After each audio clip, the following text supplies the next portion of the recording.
महादेव, पिछले वीडियो में हम लोग नवम भाव में स्थित शनि के शुभ और अशुभ फल के बारे में चर्चा किए थे, लेकिन इस वीडियो में हम लोग दसम भाव में स्थित शनि के फल के बारे में जानेंगे कि जिस किसी भी मनुष्य के दसम भाव में यदि शनि विद्यमान है तो वह किस प्रकार का फल उस जातक पर प्रदान करेगा।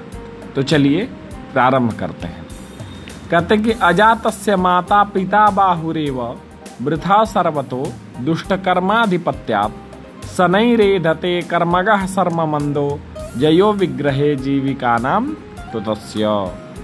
अर्थात जिस किसी भी मनुष्य के जन्म कुंडली के दसम भाव में यदि शनि विद्यमान होता है तो उसे बकरी का दूध ही पालन करने वाला तथा उसका बाहुबल ही उसका पिता होता है। अब यहाँ पे थोड़ा सा विचारणीय है कि दसम भाव में जो स्थित शनि है वह ये जो यहाँ पर फल बताया गया है कि बकरी का दूध ही पालन करने वाला, मतलब कि वह बकरी का दूध पीकर ही जीवित रहता है, वह अपने माता का दूध का सेवन नहीं कर पाता।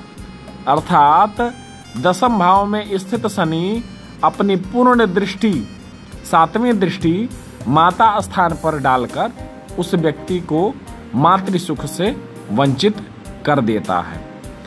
फिर जीविका के क्षेत्र में मंथर गति से विकास होता है, अर्थात बहुत ही गति जो होती है वह मंद होती है, अर्थात धीमी होती है। अधिकार प्राप्त होने के कारण वह दुष्ट कर्म, अनाचार या अत्याचार करता रहता है। अर्थात दसम भाव में स्थित शनि का फल जो है वह बहुत ज्यादा ही शुभ नहीं स्पष्ट हो रहा, लेकिन केवल दसम भाव में स्थित शनि के आधार पे नहीं कह सकते कि उस व्यक्ति को माता का सुख होगा ही नहीं। यदि वहां पे शनि राजयोगकारी हो रहा है, शनि राजयोग बना रहा है तो वह अत्यंत ही शुभ फल को प्रदान करने वाला होगा। और यदि वहां शत्रु राशि या त्रिषढ़ाय का स्वामी होकर यदि वहां पे विद्यमान है तो वह अशुभ फल ही प्रदान करेगा।